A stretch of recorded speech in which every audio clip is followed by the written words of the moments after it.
അപ്പോൾ നമ്മുടെ കയ്യിൽ ഇന്നുള്ളത് iPhone 13 Pro ആണ്. സോ ഈ ഒരു വീഡിയോയിൽ നമ്മൾ ഈ ഒരു ഫോണിനെ പറ്റിയാണ് ഡിസ്കസ് ചെയ്യാനായിട്ട് പോകുന്നത്. നിങ്ങൾക്ക് ഈ ഒരു വർഷം ഈ ഒരു ഫോൺ എടുക്കാൻ പ്ലാൻ ഉണ്ടെങ്കിൽ തീർച്ചയായിട്ടും വീഡിയോ നിങ്ങൾ യൂസ്ഫുൾ ആയിരിക്കും. വീഡിയോ ഫുള്ളായിട്ട് കാണാൻ ശ്രമിക്കുക. അപ്പോൾ നമുക്ക് ടൈം വേസ്റ്റ് ചെയ്യാൻ ഡയറക്റ്റ് ഈ ഒരു ഫോണിനെ പറ്റി നോക്കാം.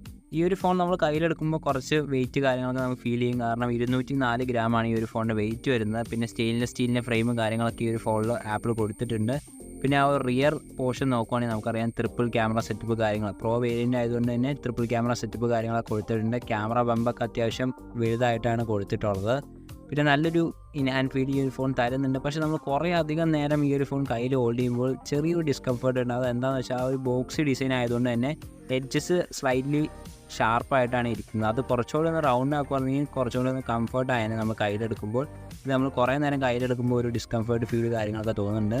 അതർവൈസ് നല്ലൊരു ബിൽഡ് ക്വാളിറ്റി തന്നെ ആപ്പിൾ ഈ ഒരു ഫോണും കീപ്പ് ചെയ്ത് പോയിട്ടുണ്ട്. വേറെ ഇഷ്യൂസോ കാര്യങ്ങളൊന്നുമില്ല.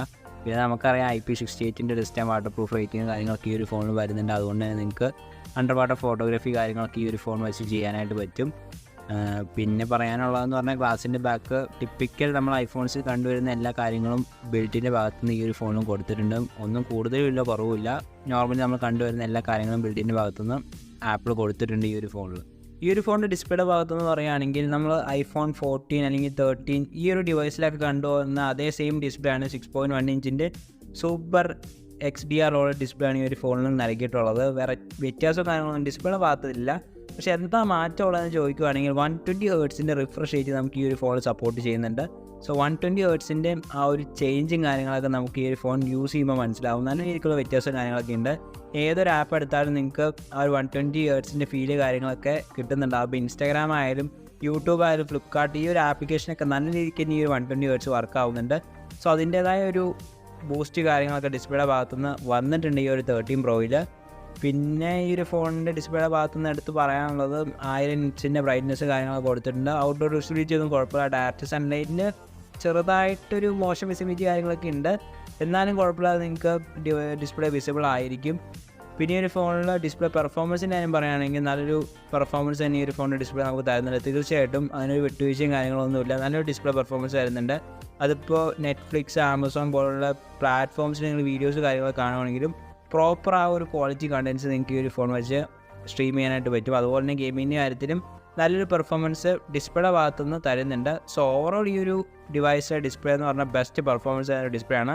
ഞാൻ കംപ്ലീറ്റ്ലി ഈ ഒരു ഡിസ്പ്ലേന്ന് സാറ്റിസ്ഫൈഡ് ആണ്. സോ ഈ ഒരു ഫോണിൻ്റെ പെർഫോമൻസ് ഡിപ്പാർട്ട്മെൻറ്റിലോട്ട് നോക്കുവാണെങ്കിൽ നമുക്ക് iOS 70 ലേറ്റസ്റ്റ് വെർഷൻ ഈ ഒരു ഫോണിൽ അവൈലബിൾ ആണ്. ഇനി ഇറങ്ങാൻ പോകുന്ന iOS 18 ഈ ഒരു ഫോൺ നിങ്ങൾക്ക് അപ്ഗ്രേഡ് ചെയ്യാനായിട്ട് പറ്റും. പിന്നെ നിങ്ങൾക്ക് എന്തായാലും 7 ഇയേഴ്സിൻ്റെ OS അപ്ഡേറ്റ് ആപ്പിൾ പ്രോമിസ് ചെയ്യുന്നുണ്ട്. സോ നിങ്ങൾക്ക് അതിനനുസരിച്ചുള്ള അപ്ഡേറ്റ്സ് കാര്യങ്ങളൊക്കെ ഈ ഒരു ഫോണിൽ കിട്ടുന്നുണ്ടാവും. പിന്നെ ഈ ഒരു ഫോണിൻ്റെ ചിപ്സെറ്റിലായിട്ട് നോക്കുകയാണെങ്കിൽ ആപ്പിളിന് തന്നെ A50 Bionic എന്ന് പറഞ്ഞ ചിപ്സെറ്റാണ് ഈ ഒരു ഫോണിൽ കൊടുത്തിട്ടുള്ളത്. സോ നല്ലൊരു പെർഫോമൻസ് തീർച്ചയായിട്ടും നിങ്ങൾക്ക് ഈ ഒരു ഫോണിൽ നിന്ന് കിട്ടും. പിന്നെ പ്രോ വേരിയൻ്റ് ആയതുകൊണ്ട് തന്നെ കുറച്ചുകൂടി ഒപ്റ്റിമൈസ്ഡ് ആയിട്ടുള്ള ഡിവൈസ് ആയിരിക്കും പെർഫോമൻസിന് വേണ്ടി. സോ നിങ്ങൾ പെർഫോമൻസിൻ്റെ കാര്യത്തിലൊന്നും ഒരു പേടി കാര്യങ്ങളൊന്നും വിചാരിക്കേണ്ട. കാരണം നല്ലൊരു പെർഫോമൻസ് ഈ ഒരു ഫോൺ തീർച്ചയായിട്ടും തരുന്നുണ്ടാവും. ഇപ്പോൾ ഗെയിമിങ്ങിൻ്റെ കാര്യം പറയുകയാണെങ്കിൽ സ്മൂത്തായിട്ട് തന്നെ നിങ്ങൾക്ക് ഈ ഒരു ഫോണിൽ ഗെയിമിങ് കാര്യങ്ങളൊക്കെ ചെയ്ത് കൊണ്ടുപോകാനായിട്ട് പറ്റും. അത്യാവശ്യം നല്ല ബാറ്ററി കാര്യങ്ങളൊക്കെ ഈ ഒരു ഫോണിൽ വരുന്നുണ്ട്. സോ നമ്മൾ ബാറ്ററിനെ പറ്റി പറയുന്നുണ്ട്. ബാറ്ററി കാര്യങ്ങളൊക്കെ ഉള്ളതുകൊണ്ട് തന്നെ നിങ്ങൾക്ക് ഇച്ചിരി നന്നായിട്ട് തന്നെ ഗെയിമിങ് കാര്യങ്ങളൊക്കെ ഈ ഒരു പ്രോ ഡിവൈസ് അല്ലെങ്കിൽ 13 Proയിൽ നിന്ന് നിങ്ങൾക്ക് ചെയ്ത് പോകാനായിട്ട് പറ്റും. സോ പെർഫോമൻസിൻ്റെ കാര്യത്തിലും 13 Pro ബെസ്റ്റ് തന്നെയാണ് ഇപ്പോഴും. ഈ ഒരു ഫോണിൻ്റെ ക്യാമറ ഡിപ്പാർട്ട്മെൻറ്റിലായിട്ട് നോക്കുകയാണെങ്കിൽ നമുക്ക് ഈ ഒരു ഫോണിൽ ട്രിപ്പിൾ ക്യാമറ സെറ്റപ്പും കാര്യങ്ങളൊക്കെ കൊടുത്തിട്ടുണ്ട്. 12 മെഗാപിക്സലിൻ്റെയാണ് 3 ക്യാമറയും ഈ ഒരു ഫോണിൽ വരുന്ന 12 മെഗാപിക്സലിൻ്റെ wide angle camera, ultra wide, അതുപോലെ ടെലിഫോട്ടോ ലെൻസും ഈ ഒരു ഫോണിൽ ആപ്പിൾ കൊടുത്തിട്ടുണ്ട്. ഇനി ക്യാമറ ക്വാളിറ്റിനെ പറ്റി പറയുകയാണെങ്കിൽ നിങ്ങൾക്ക് അടിപൊളിയായിട്ടുള്ള ഫോട്ടോസും കാര്യങ്ങളൊക്കെ ഈ ഒരു ഫോണിൽ ഷൂട്ട് ചെയ്തെടുക്കാനായിട്ട് പറ്റും. അതിപ്പോൾ നിങ്ങൾ ഒരു സെറ്റിങ്സ് കൂടാതെ നാച്ചുറൽ ലൈറ്റിൻ്റെ നോർമൽ ഒരു മോഡിലിട്ട് ഫോട്ടോ എടുത്താൽ പോലും നല്ല രീതിക്കുള്ള ക്വാളിറ്റി കാര്യങ്ങളൊക്കെ ഈ ഒരു ഫോൺ മെയിൻറ്റെയിൻ ചെയ്ത് തരുന്നുണ്ട്. പിന്നെ എനിക്ക് ആകെ ഒരു പോരായ്മ എന്ന് തോന്നിയ ഈ ഒരു ഫോണിൻ്റെ ആ ഒരു പോർട്രേറ്റ് കട്ടിങ്ങിൽ ചെറിയൊരു ഇടയ്ക്ക് നമ്മുടെ ഇപ്പോൾ ഹ്യൂമൻ സബ്ജക്റ്റൊക്കെ വെക്കുകയാണെങ്കിൽ ചെറിയ രീതിക്കൊരു ഡിസ്കംഫർട്ടായിട്ട് നമുക്ക് തോന്നും ഫോട്ടോസ് കാര്യങ്ങൾ കാണുമ്പോൾ. അതർവൈസ് ഓക്കെയാണ്. നല്ലൊരു ഫോട്ടോ ഔട്ട്പുട്ട് നിങ്ങൾക്ക് ഈ ഒരു ഫോണിൽ നിന്ന് കിട്ടുന്നുണ്ട്. ചിലപ്പോൾ അപ്ഡേറ്റിലൂടെ ആപ്പിൾ ഫിക്സ് ചെയ്യായിരിക്കും ആ ഒരു പോർട്രേറ്റ് എഡിറ്റിങ്ങും കാര്യങ്ങളൊക്കെ. സോ അതർവൈസ് നല്ലൊരു ഫോട്ടോസും കാര്യങ്ങളൊക്കെ നമുക്ക് ഈ ഒരു ഫോണിൽ നിന്ന് എടുക്കാനായിട്ട് പറ്റും. പിന്നെ വീഡിയോ ക്വാളിറ്റിയെ പറ്റി പറയുകയാണെങ്കിൽ 4K 60 FPS ആണ് മാക്സിമം സപ്പോർട്ട് വരുന്ന റിയർ ക്യാമറയിൽ. അതുപോലെ തന്നെ 1080 240 FPS നിങ്ങൾക്ക് സ്ലോമോ വീഡിയോസൊക്കെ ഈസിലി ഈ ഒരു ഫോൺ വെച്ച് നിങ്ങൾക്ക് ഷൂട്ട് ചെയ്തെടുക്കാനായിട്ട് പറ്റും. വീഡിയോ ക്വാളിറ്റിയുടെ കാര്യത്തിൽ ഞാനൊന്നും പറയുന്നില്ല. കാരണം ടോപ്പ് ക്വാളിറ്റി വീഡിയോസ് നിങ്ങൾക്ക് നല്ല ക്വാളിറ്റി തന്നെ ഈ ഒരു ഫോൺ വെച്ച് എടുക്കാനായിട്ട് പറ്റും.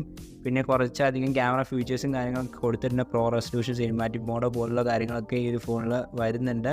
പിന്നെ സെൽഫി ക്യാമറയായിട്ട് നോക്കുവാണെങ്കിൽ 12 മെഗാ പിക്സലിൻ്റെ സെൽഫി ക്യാമറ കൊടുത്തിട്ടുള്ളത്. അവിടെ 4K 60 FPS സപ്പോർട്ട് കാര്യങ്ങൾ വരുന്നുണ്ട്. പിന്നെ 1080 120 FPS സപ്പോർട്ടും ആപ്പിൾ കൊടുത്തിട്ടുണ്ട്. സോ ഓവറോൾ നല്ലൊരു ക്യാമറ പാക്കേജാണ് ഈ ഒരു iPhone 13 Proയിൽ നമുക്ക് കിട്ടാനായിട്ട് പോകുന്നത്. ഞാൻ കുറച്ച് ക്യാമറ സാമ്പിൾസും കാര്യങ്ങളൊക്കെ ഷെയർ ചെയ്യുന്നുണ്ട്.